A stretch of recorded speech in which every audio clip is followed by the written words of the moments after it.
Hello dear students, very good morning to all of you. How are you? Okay, fine. चलिए दोस्तों, आज हम start करते हैं doctor APJ Abdul Kalam series के अंडर में क्लास 11th का यूनिट नंबर फर्स्ट, जिसका नाम है some basic concepts of chemistry का एक बहुत इंपॉर्टेंट टॉपिक। और उस टॉपिक का नाम है दोस्तों empirical formula and molecular formula. Empirical formula and molecular formula बहुत इंपॉर्टेंट टॉपिक है और इसे आप बहुत अच्छे से समझेंगे। मैं आपको बहुत इजी तरीके से, इजी मेथड से समझाने की कोशिश करता हूं। दोस्तों, ये हमारी यूनिट नंबर फर्स्ट की वीडियो नंबर 5 है। आपको अगर इससे पहले 4 वीडियोस यूनिट नंबर फर्स्ट की देखनी हो तो मैं इस वीडियो के डिस्क्रिप्शन बॉक्स में पिछली 4 वीडियोस का लिंक डाल दूंगा। ओके, आप इस वीडियो को शेयर कर सकते हैं और अगर आप चैनल पर नए हैं प्लीज चैनल को सब्सक्राइब जरूर करें। दोस्तों, एम्पिरिकल फॉर्मूला को हिंदी में मूलानुपाती सूत्र भी कहते हैं और मॉलिक्यूलर फॉर्मूला को हिंदी में आणविक सूत्र भी कहते हैं। ओके, चलिए हम देखते हैं कि what is the meaning of empirical formula and what is the meaning of molecular formula. ध्यान से लिखिएगा दोस्तों, एम्पिरिकल फॉर्मूला क्या होता है और मॉलिक्यूलर फॉर्मूला क्या होता है। देखिए, पहले आप देखिए कि मॉलिक्यूलर फॉर्मूला क्या होता है। मॉलिक्यूलर फॉर्मूला यानी आणविक सूत्र क्या होता है। देखिए भाई, ध्यान से देखिएगा, मैं क्या लिख रहा हूं यहां। मैं लिख रहा हूं the formula which express the formula which express the actual number of atoms of various elements present in a molecule। देखो क्या लिखा मैंने, the formula which express the actual number of atoms of various elements present in a molecule। देखिए, इस बात को हिंदी में समझिए कि हिंदी में इसे क्या कहते हैं। हिंदी में कहते हैं दोस्तों, किसी मॉलिक्यूल में उपस्थित विभिन्न तत्वों के परमाणुओं की वास्तविक संख्या को जो फॉर्मूला बताता है उसे मॉलिक्यूलर फॉर्मूला कहते हैं। जो फॉर्मूला किसी मॉलिक्यूल में उपस्थित विभिन्न तत्वों के परमाणुओं की वास्तविक संख्या को बताता है उसे अणु सूत्र कहते हैं, आणविक सूत्र कहते हैं। Okay, clear. देखिए दोस्तों, क्या लिखा मैंने यहाँ, किसी मॉलिक्यूल में प्रेजेंट डिफरेंट एलिमेंट्स यानी वेरियस एलिमेंट्स जो होते हैं उनके एटम्स वास्तव में वहां कितने हैं, एक्चुअल नंबर ऑफ एटम्स कितने हैं, उसे हम मॉलिक्यूलर फॉर्मूला कहते हैं। देखो, आप एग्जांपल से समझेंगे। ध्यान से देखिए, आप 9th में पढ़ के आए हैं दोस्तों। क्या पढ़ के आए हैं? आपने देखा 9th में कि आपने पढ़ा बेंजीन का फॉर्मूला। बेंजीन का फॉर्मूला आपने पढ़ा। ध्यान से समझिएगा, बेंजीन के फॉर्मूले के अंदर, बेंजीन कंपाउंड के अंदर देखो क्या होता है दोस्तों। बेंजीन के अंदर कार्बन होता है और बेंजीन के अंदर हाइड्रोजन होते हैं। देख, कितने एलिमेंट्स हैं? 2 तरह के एलिमेंट्स हैं। इस बात को हमने बोला विभिन्न एलिमेंट्स, वेरियस एलिमेंट्स, क्योंकि डिफरेंट एलिमेंट्स हैं। कौन है? कार्बन एलिमेंट है एंड हाइड्रोजन एलिमेंट्स प्रेजेंट है बेंजीन के अंदर। क्लियर? तो ये तो बात हुई किसकी? वेरियस एलिमेंट्स की बात हुई। ओके, चलिए अब दूसरी बात देखते हैं। अब हमें ये देखना है कि बेंजीन के अंदर कार्बन है और हाइड्रोजन है। कार्बन एक्चुअल में कितने हैं वहां? बेंजीन के अंदर actual number of atoms of carbon कितने हैं, ये बात लिखनी है। बताइए, बेंजीन के अंदर actual number of carbon atoms कितने हैं? बेंजीन के अंदर दोस्तों 6 कार्बन होते हैं। कितने होते हैं भाई? नंबर ऑफ कार्बन एटम्स कितने होते हैं? 6। हमने यहाँ क्या लिख दिया? 6 लिख दिया। ओके, चलिए अब बताइए बेंजीन के अंदर हाइड्रोजन एटम्स कितने हैं भाई? बेंजीन के अंदर हाइड्रोजन एटम्स दोस्तों कितने होते हैं? 6 ही होते हैं। तो यहां भी मैंने क्या लिख दिया? 6 लिख दिया। ओके, तो हमारा फॉर्मूला एक बना C6H6। ध्यान से देखिए दोस्तों, ये जो फॉर्मूला बना है इसके अंदर जो डिफरेंट एलिमेंट्स थे कार्बन और हाइड्रोजन, उन कार्बन और हाइड्रोजन के 12 कार्बन और हाइड्रोजन में कार्बन और हाइड्रोजन एलिमेंट्स के बोलो कार्बन एटम्स कितने हैं? 6 और हाइड्रोजन एटम्स कितने हैं? 6। यानी ये फॉर्मूला हमें ये बता रहा है कि यहां पर total number of atoms of carbon कितने हैं? 6 हैं। और यहां पर total number of hydrogen atoms कितने हैं? 6 हैं। यानी ये फॉर्मूला हमें ये बता रहा है कि यहां कार्बन एटम्स की वास्तविक संख्या एक्चुअल नंबर 6 है और हाइड्रोजन एटम्स की वास्तविक संख्या भी यानी हाइड्रोजन एटम्स का एक्चुअल नंबर भी 6 है। इसलिए क्योंकि ये फॉर्मूला हमें ये बता रहा है यहां पर actual number of atoms of carbon 6 है और यहां पर actual number of hydrogen atoms भी 6 है, इसलिए इस फॉर्मूले को हम मॉलिक्यूलर फॉर्मूला कहेंगे, क्योंकि ये फॉर्मूला हमें ये बता रहा है कि यहां एक्चुअल नंबर ऑफ एटम्स कितने हैं। ओके, चलिए देखिए दोस्तों, मैंने लिखा हाइड्रोजन पेरोक्साइड। क्या लिखा मैंने? Hydrogen peroxide. हाइड्रोजन पेरोक्साइड में देखिएगा दोस्तों, 2 तरह के एलिमेंट्स होते हैं। कौन कौन से होते हैं? हाइड्रोजन होते हैं एंड ऑक्सीजन होते हैं। क्लियर? अब यहां पर हाइड्रोजन पेरोक्साइड के अंदर हाइड्रोजन के एक्चुअल नंबर ऑफ एटम्स कितने होते हैं? 2 होते हैं और ऑक्सीजन भी कितने होते हैं? 2 होते हैं। तो बताइए इस फॉर्मूला जो ये बना है ये हमें क्या बता रहा है? ये बता रहा है कि हाइड्रोजन पेरोक्साइड के अंदर हाइड्रोजन कितने हैं? 2 हैं और ऑक्सीजन भी कितने होते हैं? 2 होते हैं। इसलिए ये क्योंकि हमें ये एक्चुअल नंबर ऑफ एटम्स के बारे में जानकारी दे रहा है, इसलिए ये मॉलिक्यूलर फॉर्मूला है किसका? हाइड्रोजन पेरोक्साइड का। अभी जब इंपिरिकल फॉर्मूला बताऊंगा तब आपको क्लियर बात समझ आ जाएगी कि ऐसा क्या है, डिफरेंस क्या है। ध्यान से देखिएगा, अगर मैंने लिया ग्लूकोज, देखिए दोस्तों ग्लूकोज में 3 तरह के एलिमेंट्स है, कार्बन है, हाइड्रोजन है एंड ऑक्सीजन है। कार्बन है और हाइड्रोजन है और ऑक्सीजन प्रेजेंट है। ध्यान से देखिएगा, अब हमें अगर इसका मॉलिक्यूलर फॉर्मूला लिखना है तो हमें क्या लिखना होगा कि actual number of atoms of carbon कितने हैं, यानी कार्बन यहाँ कितने हैं, ग्लूकोज के अंदर हाइड्रोजन कितने हैं और ऑक्सीजन कितने हैं। हमें सारे एटम्स कितने हैं उनके बारे में यहाँ जानकारी देनी होगी और वो जानकारी लिख कर देनी होगी। चलिए देखते हैं, यहाँ पर कार्बन 6 होते हैं दोस्तों और हाइड्रोजन होते हैं 1 दर्जन और ऑक्सीजन होते हैं 6। बोलो तो फॉर्मूला क्या बना दोस्तों? C6H12O6। ये फॉर्मूला हमें क्या जानकारी दे रहा है? ये कह रहा है कि ग्लूकोज के अंदर कार्बन 6 है, हाइड्रोजन 12 है और ऑक्सीजन 6 है। इसलिए क्या है? ग्लूकोज का मॉलिक्यूलर फॉर्मूला यानी आणविक सूत्र है। ओके, चलिए अब दोस्तों हम देखते हैं, ध्यान से देखिएगा, इधर इंपिरिकल फॉर्मूला की बात करते हैं। किसकी बात करते हैं? अब हम इंपिरिकल फॉर्मूला की बात करते हैं। डेफिनेशन में बाद में लिखता हूं, पहले मैं आपको इंपिरिकल फॉर्मूला बनाना सिखाता हूं। किससे? मॉलिक्यूलर फॉर्मूला से इंपिरिकल फॉर्मूला कैसे बनाएंगे और वो इंपिरिकल फॉर्मूला और मॉलिक्यूलर फॉर्मूला में क्या डिफरेंस होगा। देखिए दोस्तों ध्यान से, मुझे इंपिरिकल फॉर्मूला लिखना है। देखो जी, मैंने यहां क्या लिखा? ये बेंजीन है, बेंजीन का मैं इंपिरिकल फॉर्मूला लिख रहा हूं। ध्यान से देखिएगा, आप ये देखिए कि यहां पर बेंजीन में कार्बन और हाइड्रोजन जो है उनमें मिनिमम नंबर ऑफ एटम्स कितने हैं? बोलो कितने हैं? यहाँ 6 है कार्बन, यहाँ हाइड्रोजन भी 6 है, तो बराबर है, तो कोई बात नहीं। यहां पर आप क्या कर दो, इसे भी 6 से डिवाइड कर दो और जिस नंबर से इसे डिवाइड कर रहे हैं उसी नंबर से आप इसे डिवाइड कर दो। बोलो जी क्या होगा? बताइए, जब आप इसे 6 को 6 से डिवाइड करोगे तो कार्बन 1 आ जाएगा और हाइड्रोजन को के नंबर को 6 को भी जब 6 से डिवाइड करोगे तो हाइड्रोजन भी 1 आ जाएगा। समझे? ये हमारा एक फॉर्मूला बना। अब बताइए दोस्तों, ये जो फॉर्मूला है मैं इसे कह रहा हूं, ये फॉर्मूला क्या है?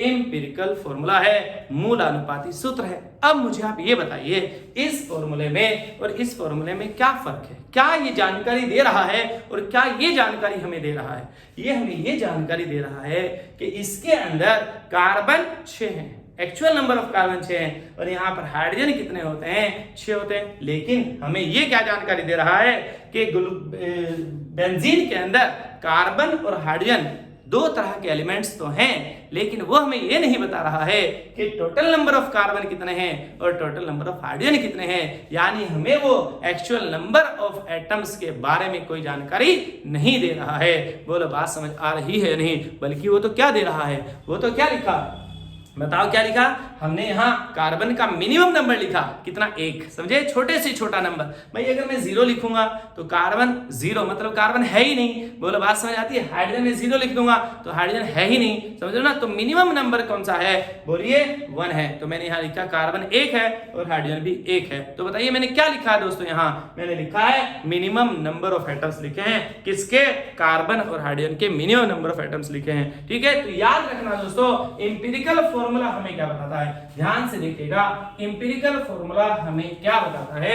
इंपिरिकल फॉर्मूला दोस्तों देखिए क्या होता है। इंपिरिकल फॉर्मूला क्या होता है? ध्यान से देखिएगा, इंपिरिकल फॉर्मूला हमें क्या बताता है? The formula which express the simplest whole number ratio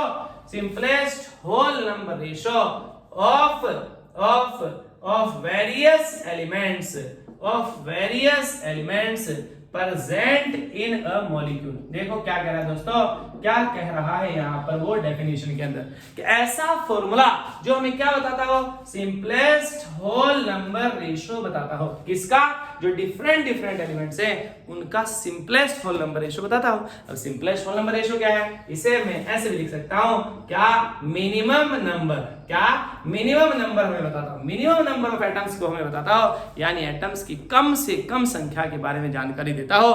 ध्यान से देखिएगा, यहां पर आप हमें क्या बता रहा है एम्पिरिकल फॉर्मूला कि बेंजीन के अंदर कार्बन और हाइड्रोजन तो हैं, लेकिन ये नहीं बता रहा है कि 6 है और 6 है, बल्कि क्या बता रहा है कि एक कार्बन और एक हाइड्रोजन है, यानी मिनिमम नंबर के बारे में जानकारी दे रहा है। ओके, सिंपलेस्ट होल नंबर क्या है? सिंपलेस्ट मतलब सबसे छोटा है, होल नंबर यानी यहाँ 1 होगा या 2 होगा या 3 होगा या 4 होगा या 5 होगा या 6 होगा, होल नंबर होना चाहिए, पूर्णांक संख्या होनी चाहिए। 1/2 नहीं हो सकता, मतलब आधा 0.5 नहीं हो सकता, या 3/2 नहीं हो सकता, 5/2 2.5 नहीं हो सकता। बोलो बात समझ आ रही है? 7/2 3.5 नहीं हो सकता। यहाँ अगर होगा तो होल नंबर ही होगा, पूर्णांक संख्या ही होगी, लेकिन होगा छोटे से छोटा। ठीक है, चलिए अब देखो जी, ध्यान से देखिएगा, H2O2 का हाइड्रोजन पेरोक्साइड का मॉलिक्यूलर फॉर्मूला तो H2O2 है। बताइए इंपिरिकल फॉर्मूला क्या लिखोगे? बताइए, यहाँ नंबर 2 है, यहाँ भी 2 है, कोई बात नहीं, छोटा नंबर बराबर है, यहाँ 2 ही है, आप 2 से इसको डिवाइड कर दो और जिससे इसको डिवाइड करोगे उसी से इसको डिवाइड कर दीजिए। बताइए, जब 2 से इसको डिवाइड किया तो हाइड्रोजन 1 बचा, और ऑक्सीजन भी जब 2 से डिवाइड किया आपने ऑक्सीजन के नंबर ऑफ एटम्स को, तो यहाँ भी 1 बचा, यानी HO क्या है? इंपिरिकल फॉर्मूला किसका? हाइड्रोजन पेरोक्साइड का। ये आपको ध्यान से देखो, इससे आपको और बात क्लियर हो जाएगी। ध्यान से देखिएगा, इधर हमारे पास ग्लूकोज है, मॉलिक्यूलर फॉर्मूला C6H12O6 है, हमें इसका लिखना है एम्पिरिकल फॉर्मूला। हाँ, इसमें कौन कौन से एलिमेंट्स है दोस्तों? कार्बन है, हाइड्रोजन है एंड ऑक्सीजन है, 3 तरह के एलिमेंट्स है। ठीक है, अब मैं यहाँ मिनिमम नंबर कितना लिखूं, क्योंकि एम्पिरिकल फॉर्मूला लिखना है, सिंपलेस्ट होल नंबर रेशियो लिखना है। ध्यान से देखिएगा कितना। बताइए यहाँ छोटा नंबर क्या है? 6, 12 और 6 में से छोटा नंबर कौन सा है? बोलो सबसे कम नंबर ऑफ एटम्स कितने हैं? 6 हैं, इसलिए आप इसको भी 6 से डिवाइड कर दो। जब इसको 6 से डिवाइड करोगे तो इसको भी 6 से करना है, तो इसको भी 6 से करना है। बताइए, जब 6 से डिवाइड किया इसको तो यहाँ आएगा 1। बोलो, जब इसको डिवाइड किया तो यहाँ आएगा 2, और जब इसको डिवाइड किया 6 से तो यहाँ आएगा 1। बोलो बात समझ आ रही है? यानी मैं इसको कैसे लिख सकता हूँ? मैं इसको यूं भी लिख सकता हूँ, C 1 है, H 2 है और O 1 है, यानी क्या बना यहाँ? CH2O। समझे आप ये बात दोस्तों? दोनों फॉर्मूले में डिफरेंस समझे आप? ये फॉर्मूला हमें simplest whole number ratio of atoms बता रहा है, मिनिमम नंबर ऑफ एटम्स के बारे में जानकारी दे रहा है, और ये फॉर्मूला हमें टोटल नंबर ऑफ एटम्स कितने हैं वहां पर, एक्चुअल नंबर ऑफ एटम्स कितने हैं वहां पर, एटम्स की वास्तविक संख्या कितनी है वहां पर, वो उसके बारे में जानकारी दे रहा है। ये मॉलिक्यूलर फॉर्मूला और एम्पिरिकल फॉर्मूला में डिफरेंस है दोस्तों। अब देखो जी, आपके पास जो आसान क्वेश्चन आएगा वो क्या आएगा? अगर किसी की समझ में अगर किसी के समझ में कुछ भी ना आया हो, है ना, तो ध्यान से देखिएगा आप ये बात। हमारे जो मतलब की बात है वो ये है, मैंने यहाँ क्या किया, मॉलिक्यूलर फॉर्मूला लिखा और यहाँ मैं लिख रहा हूँ एम्पिरिकल फॉर्मूला। देखो वो आपका एग्जाम में क्या देगा दोस्तों, वो आपको कहेगा कि भाई मैंने H2O2 दिया है, H2O2 का मॉलिक्यूलर फॉर्मूला वो आपको देगा और वो आपसे पूछेगा कि इसका एम्पिरिकल फॉर्मूला बताओ। ठीक है, सिर्फ ये क्वेश्चन आएगा, पहले आसान वाला क्वेश्चन ही आएगा। अगर उसने आपको दिया क्या, उसने आपको दिया C6H6 बेंजीन का मॉलिक्यूलर फॉर्मूला, वो कहे इसका एम्पिरिकल फॉर्मूला लिखिए। उसने आपको दिया ग्लूकोज C6H12 और 6 का एम्पिरिकल फॉर्मूला आपसे पूछ रहा है, वो आपसे कहे कि C12H22O11 सुक्रोज का एम्पिरिकल फॉर्मूला क्या होगा। समझ रहे आप ये बात जी? चलिए देखते हैं, ध्यान से देखिएगा दोस्तों। बताइए H2O2 का एम्पिरिकल फॉर्मूला क्या होगा, हमें मॉलिक्यूलर फॉर्मूला से एम्पिरिकल फॉर्मूला बनाना है। बताइए क्या होगा, बहुत आसान है दोस्तों।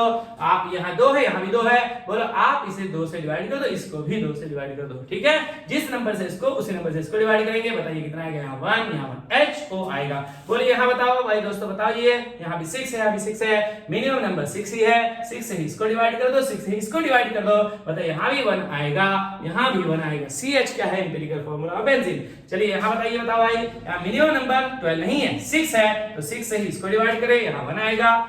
H को H 12 है, डिवाइड करेंगे 6 से 2 आएगा, वो 6 है तो 6 से डिवाइड करेंगे O आएगा। क्लियर? यहाँ बताइए जी, ये इंपॉर्टेंट है, ध्यान से देखिएगा। यहाँ पर क्या आएगा, एम्पिरिकल फॉर्मूला। बताइए मिनिमम नंबर ढूंढिए, इसमें मिनिमम नंबर ढूंढिएगा। बताइए मिनिमम नंबर 12, 22, 11 कौन है, 11 है। चलिए भाई 11 से आप इसको डिवाइड करें, जो आपने 11 को इससे डिवाइड किया, इससे इसको भी डिवाइड किया, इसको भी डिवाइड किया। बताइए 11 से 11 तो डिवाइड हो जाएगा, 11 से 22 2 टाइम्स डिवाइड हो जाएगा, लेकिन 11 से 12 यानी 11 से 12 बोलो ना तो 1 टाइम डिवाइड होगा ना ही 2 टाइम्स डिवाइड होगा। मतलब डिवाइड तो हो जाएगा, 1 पॉइंट समथिंग तो आ जाएगा, लेकिन 1 पॉइंट समथिंग नहीं हमें लाना है, हमें तो होल नंबर ही लाना है। सिंपलेस्ट होल नंबर रेशो की बात बताने के लिए मैंने ये एग्जांपल लिया है। सिंपलेस्ट होल नंबर रेशो ही लाना है दोस्तों, पूर्णांक संख्या ही लानी है दोस्तों। अगर पूर्णांक संख्या आती है तो ठीक है, वरना आप पॉइंट में, डेसिमल पॉइंट में नंबर नहीं लिख सकते, आप फ्रैक्शनल नंबर नहीं लिख सकते, बोला आपको होल नंबर ही लिखना पड़ेगा। हाँ, सिंपलेस्ट होल नंबर लिखना है, छोटे से छोटा नंबर लिखना है होल नंबर, यानी मिनिमम नंबर ऑफ एटम्स लिखने हैं। बताइए दोस्तों, क्या क्या कोई ऐसा तरीका है कि आप इनके होल नंबर बना ले, मिनिमम होल नंबर रेशियो बना ले, बोलो मिनिमम नंबर ऑफ एटम्स बना ले, लेकिन होल नंबर हो नहीं है। ऐसा कोई तरीका आपके पास नहीं है भाई, ना तो 11 से डिवाइड हो रहा है 12। ओके, अच्छा आप इन्हें 12 से डिवाइड करो सबको, तो 12 से ये तो हो जाएगा ना, ये होगा ना ये होगा। आप इन्हें 22 से डिवाइड करते, 22 से 22 तो हो जाएगा, बोलो, लेकिन ये भी नहीं होगा, ये भी नहीं होगा, क्योंकि ये होगा तो 1/2 आएगा, और 1/2 तो फ्रैक्शनल नंबर है दोस्तों, होल नंबर नहीं है। इसलिए बताइए यहाँ पर ऐसा कुछ आप नहीं कर सकते, इसलिए आपकी मजबूरी है कि इसे आपको C12H22O11 ही लिखना पड़ेगा। यानी इसका जो मॉलिक्यूलर फॉर्मूला होता है वो ही इसका क्या होता है, एम्पिरिकल फॉर्मूला होता है। दोस्तों समझ में आई आपको ये बात? चलिए, अगर मैंने लिखा C2H6 क्या होता है दोस्तों, एथेन होता है। ठीक है, बताइए क्या होगा इसका एम्पिरिकल फॉर्मूला। बताइए, यहाँ कार्बन और हाइड्रोजन है। बताइए मिनिमम नंबर, छोटा नंबर कौन सा है, 2 है, 2 से डिवाइड कर दो, इसको भी इसको डिवाइड करूंगा तो 1 आएगा, इसको डिवाइड करूंगा तो 3 आएगा, यानी इसका एम्पिरिकल फॉर्मूला क्या है, CH3 है दोस्तों। ठीक है, चलिए अब तो आप निकाल लेंगे ना, मॉलिक्यूलर फॉर्मूला से आप एम्पिरिकल फॉर्मूला बना लेंगे। आई होप कि आपको बहुत अच्छे से बात समझ आ गई होगी। ठीक है, चलिए ये तो आसान वाले क्वेश्चन थे दोस्तों, ये तो इजी वाले क्वेश्चन थे। अब मुश्किल वाले जो क्वेश्चन होते हैं वो कैसे आते हैं, एम्पिरिकल फॉर्मूला से रिलेटेड। चलिए दोस्तों, वो मैं आपको दिखाता हूं कि मुश्किल वाले क्वेश्चन कैसे आते हैं, न्यूमेरिकल्स कैसे आते हैं एम्पिरिकल फॉर्मूला से रिलेटेड, वो भी आप करने वाले बन जाएंगे। परेशान नहीं होना है। हाँ, उसके लिए आपको एक काम जरूर करना है, और वो काम क्या है, वो काम ये है कि आपको उस काम को करने के लिए इससे पहली वीडियो नंबर 4 जरूर देखनी है, क्योंकि वीडियो नंबर 4 में दोस्तों हमने पढ़ाया था परसेंटेज कंपोजिशन, प्रतिशत संरचना। ओके, परसेंटेज कंपोजिशन, प्रतिशत संरचना गणना मैंने आपको समझाई थी, उसे अगर आपने समझा है तो आप फिर आप एम्पिरिकल फॉर्मूला से रिलेटेड न्यूमेरिकल कर पाओगे दोस्तों। इसलिए आप यहां से अगर आगे न्यूमेरिकल सीखना चाहते हैं तो आप पहले वीडियो नंबर 4 देख कर आएंगे, ओके, और फिर यहां पर हम आएंगे। चलिए देखते हैं दोस्तों उसने क्या दिया है क्वेश्चन के अंदर, उसने क्या पूछा है, क्या उसने हमसे क्वेश्चन पूछा है, ध्यान से देखिएगा। उसने हमसे क्वेश्चन पूछा है कि एक इनऑर्गेनिक सॉल्ट है, क्या है भाई, एक इनऑर्गेनिक सॉल्ट है, एक इनऑर्गेनिक सॉल्ट है, ओके, इनऑर्गेनिक सॉल्ट अकार्बनिक लवण है, और उसने हमें क्या दिया है, उसने कहा give the following percentage composition. उसने कहा एक इनऑर्गेनिक जो सॉल्ट है वो हमें निम्न प्रतिशत संरचना देता है, क्लियर, एक अकार्बनिक लवण हमें निम्न प्रतिशत संरचना देता है, यानी क्या देता है, देखो उसने कहा कि उस सॉल्ट के अंदर सोडियम है, और वो सोडियम कितना है, 29.11% है, ओके। अच्छा, उसने कहा उस सॉल्ट के अंदर सल्फर भी है, और सल्फर कितने परसेंट है, उसने कहा 40.51% है सल्फर, ओके। उसने कहा उस सॉल्ट के अंदर ऑक्सीजन भी है, और ऑक्सीजन कितना है, 30.38% है, कौन, हमारा ऑक्सीजन, ये इतने परसेंट है, ये इतने परसेंट है, ये इतने परसेंट है, ये क्या हो गया, ये हो गई हमारी बात परसेंटेज कंपोजिशन, प्रतिशत संरचना की। यानी इसने हमें कहा एक सॉल्ट है, उसमें 3 तरह के एलिमेंट्स हैं, और तीनों की परसेंटेज इतनी इतनी इतनी है, ओके, ठीक है। अब वो हमसे क्या पूछ रहा है, क्वेश्चन देखो क्या है। उसने हमसे बोला दोस्तों what is the empirical formula of salt. वो हमें कह रहा है उस सॉल्ट का एम्पिरिकल फॉर्मूला यानी मूलानुपाती सूत्र बताइए। अब देखो अभी हमने क्या किया था, आसान वाले में हमें मॉलिक्यूलर फॉर्मूला देता था, हमसे एम्पिरिकल फॉर्मूला पूछता था, ये देता था और ये पूछता था, ये तो आसान वाली बात थी, ठीक है। H2O2 का HO है, CCH6 का CH है, C6H12O6 का CH2O है, ओके, क्लियर है। C12H22O11 का C12H22O11 है, ये तो हमने सीख लिया था मॉलिक्यूलर फॉर्मूला को कन्वर्ट करना, चेंज करना एम्पिरिकल फॉर्मूला में। लेकिन इस तरह से अगर हमें परसेंटेज कंपोजिशन दे रखी हो दोस्तों, तब हम एम्पिरिकल फॉर्मूला कैसे निकालेंगे। चलिए अब हम इसे